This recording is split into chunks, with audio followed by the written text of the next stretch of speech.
আসসালামু আলাইকুম। আমি আবু সাঈদ, প্রভাষক, ইসলামিক স্টাডিজ বিভাগ, মোহাম্মদপুর মহিলা কলেজ, মোহাম্মদপুর, ঢাকা এবং ১৭তম নিবন্ধনে মেধাতালিকায় প্রথম। সকলে কেমন আছেন? আশা করি আলহামদুলিল্লাহ সকলে ভালো আছেন। আমিও আপনার দয়ায় আলহামদুলিল্লাহ ভালো আছি। আমি আজ আপনাদের সামনে আলোচনা করব শহরাঞ্চলের প্রতিষ্ঠান এবং গ্রামাঞ্চলের প্রতিষ্ঠানের মধ্যে সুযোগ সুবিধার কী কী পার্থক্য রয়েছে। আপনারা সকলে অবগত আছেন যে ইতিমধ্যে সপ্তম গণবিজ্ঞপ্তি প্রকাশিত হয়েছে, যা আবেদন শুরু হবে 10 জানুয়ারি এবং শেষ হবে 17 জানুয়ারি। তাই আপনারা প্রতিষ্ঠান চয়েসের ক্ষেত্রে অবশ্যই প্রতিষ্ঠান সম্পর্কে ভালোভাবে খোঁজ নিয়ে তারপরে প্রতিষ্ঠান চয়েস সাজাবেন। আপনাদের বোঝার সুবিধার্থে আমি প্রতিষ্ঠানকে 3টি ক্যাটাগরিতে ভাগ করেছি: এ ক্যাটাগরি, বি ক্যাটাগরি এবং সি ক্যাটাগরি। এগুলো আপনাদের বোঝার সুবিধার্থে। এ ক্যাটাগরি মানে ভালো মানের প্রতিষ্ঠান, বি ক্যাটাগরি মানে মিডিয়াম কোয়ালিটি প্রতিষ্ঠান, সি ক্যাটাগরি মানে নিম্নমানের প্রতিষ্ঠান। এ ক্যাটাগরি প্রতিষ্ঠান ওই সকল প্রতিষ্ঠান যে সকল প্রতিষ্ঠানে 1500 থেকে 2000 প্লাস স্টুডেন্ট রয়েছে।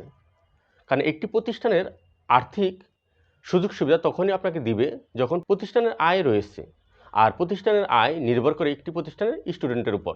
যে সকল প্রতিষ্ঠানে 1500 থেকে 2000 প্লাস স্টুডেন্ট রয়েছে ওই সকল প্রতিষ্ঠানের ইনকাম অনেক বেশি, বা এ ক্যাটাগরি প্রতিষ্ঠানগুলো আপনাকে বেসিকের 50 থেকে 100% পর্যন্ত দিয়ে থাকে। তাই যে সকল প্রতিষ্ঠান আপনাকে বেসিকের 50 থেকে 100% পর্যন্ত দিয়ে থাকবে, আপনাকে বুঝতে হবে ওই সকল প্রতিষ্ঠান এ ক্যাটাগরির। তাই আপনারা চয়েস দেওয়ার পূর্বে অবশ্যই খোঁজ নেবেন যে আপনার প্রতিষ্ঠানের স্টুডেন্ট সংখ্যা কেমন এবং আপনাকে বেসিকের কত পার্সেন্ট ওই প্রতিষ্ঠান থেকে দেওয়া হবে। অনেক প্রতিষ্ঠান রয়েছে ইনকাম অনেক বেশি, কিন্তু শিক্ষকদের কোনো সুযোগ সুবিধা দিয়ে থাকে না এবং পরিমাণটা খুব কম। তাই আপনারা অবশ্যই চয়েস দেওয়ার পূর্বে খোঁজ নেবেন যে আপনার প্রতিষ্ঠানে স্টুডেন্ট সংখ্যা কত এবং প্রতিষ্ঠান থেকে শিক্ষকদেরকে কী কী সুযোগ সুবিধা দিয়ে থাকে। বিশেষ করে ঢাকা শহর এবং বিভাগীয় শহর এবং জেলা পর্যায়ের ভালো ভালো প্রতিষ্ঠানগুলোই সাধারণত এ ক্যাটাগরির হয়ে থাকে। সাধারণত এ ক্যাটাগরির প্রতিষ্ঠানগুলোতে অনার্স মাস্টার্স চালু থাকে এবং সেগুলোতে জাতীয় বিশ্ববিদ্যালয়ের সেন্টার থাকে এবং বিভিন্ন চাকরির পরীক্ষা হয়ে থাকে।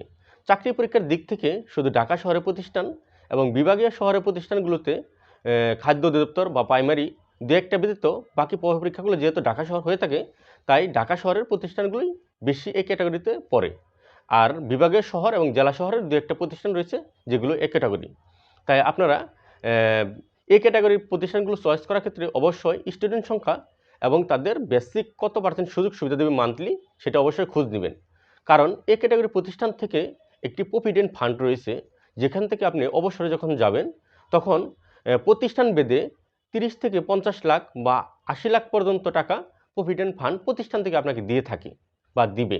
তাই অবশ্যই এই প্রতিষ্ঠানগুলো বাছাই করার ক্ষেত্রে অবশ্যই আপনাকে খুবই গুরুত্ব দিতে হবে এবং একাধিক সোর্সের মাধ্যমে আপনাকে এগুলো খোঁজ নিতে হবে যে আপনার প্রতিষ্ঠান থেকে আপনাকে কী কী সুযোগ সুবিধা দিবে। তাই বিশেষ করে যে সকল প্রতিষ্ঠানে এ ক্যাটাগরি, ঢাকা শহরের মধ্যে উল্লেখযোগ্য প্রতিষ্ঠান হলো মোহাম্মদপুর কেন্দ্রীয় কলেজ, মোহাম্মদপুর মহিলা college, Mirpur college, Siddheswari college, Tejgaon college, এরকম আরও অনেক কলেজ রয়েছে। আপনারা এগুলো খোঁজ নেবেন। এগুলো হলো এ ক্যাটাগরির প্রতিষ্ঠান। বিশেষ করে এগুলো ঢাকা শহর এবং বিভাগীয় শহর বা জেলা শহরে দু একটা প্রতিষ্ঠান রয়েছে। এখন হলো বি ক্যাটাগরি প্রতিষ্ঠান। যে সকল প্রতিষ্ঠানের স্টুডেন্ট সংখ্যা 700-800 থেকে 1200-1300 পর্যন্ত রয়েছে সেগুলো বি ক্যাটাগরি প্রতিষ্ঠান, যেগুলোর ইনকাম সোর্স মিডিয়াম, তাদের ইনকাম হয় কম এবং মিডিয়াম হয় এবং তারা শিক্ষকদেরকে বেসিকের 20 থেকে 40% পর্যন্ত সুযোগ সুবিধা দিয়ে থাকে। এগুলো সাধারণত জেলা শহর বা উপজেলা শহরে এই প্রতিষ্ঠানগুলো রয়েছে এবং কিছু কিছু প্রতিষ্ঠান ঢাকা শহরেও এরকম প্রতিষ্ঠান রয়েছে যেগুলো মিডিয়াম কোয়ালিটির। এখন হলো সি ক্যাটাগরি প্রতিষ্ঠান, যেগুলো সাধারণত প্রায় গ্রাম অঞ্চলের প্রতিষ্ঠান বা উপজেলা পর্যায়ের প্রতিষ্ঠান বা জেলা বা ঢাকা শহরেও দু একটা প্রতিষ্ঠান রয়েছে যেগুলো সি ক্যাটাগরি, যেগুলোতে 500 এর নিচে স্টুডেন্ট রয়েছে।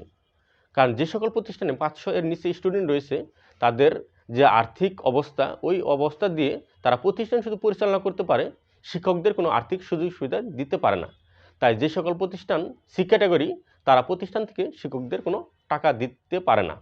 তাই আপনারা প্রতিষ্ঠান চয়েসের ক্ষেত্রে অবশ্যই এগুলো খেয়াল করবেন যে আপনার যে প্রতিষ্ঠানটা চয়েস দিবেন সেটা কোন কোয়ালিটির বা কোন ক্যাটাগরির। এই ক্যাটাগরি বুঝে তারপরে আপনি প্রতিষ্ঠান চয়েস দিবেন। বিশেষ করে ঢাকা শহরের যে প্রতিষ্ঠানগুলো আছে এগুলো আয়ের প্রধান উৎস হলো আপনার জাতীয় বিশ্ববিদ্যালয় পরীক্ষার সেন্টার এবং চাকরি পরীক্ষার সেন্টার, যার কারণে একটি এক্সট্রা আপনার একটা ইনকাম হয়। যদি আপনি বেসিক পান 23-24 হাজার টাকা, যদি প্রতিষ্ঠান থেকে 50% দেয়, তাহলে 38 থেকে 39 হয়ে যাবে। এবং আপনি যদি এটা যদি জাতীয় বিশ্ববিদ্যালয়ের অধীনে হয়ে থাকে বা জাতীয় বিশ্ববিদ্যালয় সেন্টার হয়, তাহলে আপনি ভিন্ন পরীক্ষার ডিউটি এবং চাকরি পরীক্ষার ডিউটি এখান থেকে একটি অ্যামাউন্ট পাবেন। সব মিলে আপনার 40 থেকে 45,000 প্লাস প্রতি মান্থলি থাকবে জয়েনিংয়ের সময়। এগুলো এ ক্যাটাগরির প্রতিষ্ঠানগুলো। আশা করি আপনারা বুঝতে পেরেছেন। আপনাদের যাদের মেধা তালিকায় প্রথম দিকে থাকবেন বা নাম্বার বেশি থাকবে, আপনারা এ ক্যাটাগরির প্রতিষ্ঠান চয়েস দিবেন। আর যারা নাম্বার মিডিয়াম কোয়ালিটি, আপনারা বি ক্যাটাগরির প্রতিষ্ঠান চয়েস দিবেন। আর যাদের নাম্বার কম, আপনারা সি ক্যাটাগরির প্রতিষ্ঠান চয়েস দিবেন। কারণ বর্তমান একটি চাকরি পাওয়াটা খুবই গুরুত্বপূর্ণ। চয়েস লিস্ট সাজানো সম্পর্কে আমি পরবর্তী ভিডিওর মধ্যে আলোচনা করব ইনশাআল্লাহ বিস্তারিত। আপনাদের যদি কোনো প্রশ্ন থাকে অবশ্যই কমেন্ট বক্সে জানাবেন। আর যদি ভিডিওটি ভালো লেগে থাকে তাহলে অবশ্যই লাইক, কমেন্ট এবং শেয়ার দিয়ে পাশে থাকবেন। এবং পরবর্তীতে আপনারা কী সম্পর্কে ভিডিও পেতে চান তা কমেন্টে জানাবেন। আর বিশেষ করে সহকারী শিক্ষক ইসলাম শিক্ষা এবং প্রভাষক ইসলাম শিক্ষার জন্য আমার কোর্স চালু হবে চিরেই, এবং আমার লিখিত বইগুলো কাজ চলমান। চূড়ান্ত সিলেবাস প্রকাশিত হলেই আপনারা ইসলাম শিক্ষার সহকারী শিক্ষক এবং প্রভাষক পদের বইগুলো পেয়ে যাবেন। সকলে ভালো থাকবেন, সুস্থ থাকবেন। সকলের জন্য শুভকামনা রইল। আসসালামু আলাইকুম।